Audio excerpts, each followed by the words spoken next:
A young woman's husband dies and leaves her the farm in his will.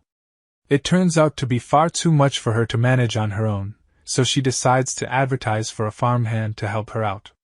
The best candidate turns out to be a shy young man, but she can see something in him that makes her wonder if her lonely life might one day be over. He works like a demon, day and night. Within weeks the farm is not only back to normal, but more profitable than it had ever been. The animals are all happy and the corn is as high as an elephant's eye. The new farmhand has hardly said a word though, and he's not taken a minute off in all that time.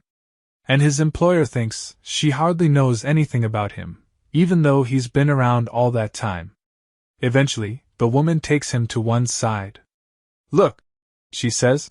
"Everything around her is running brilliantly, yet you've hardly had any rest. Why don't you take the evening off?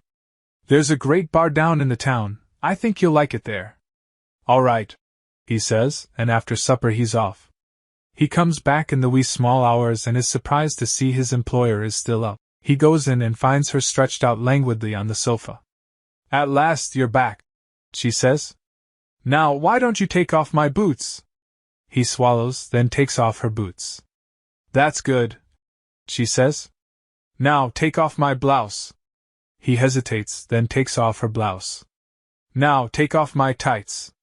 He rubs his hands dry, then takes off her tights. "And now my bra." He coughs, then takes off her bra. "No," she says. "If you ever go into town wearing my clothes again, you're fired."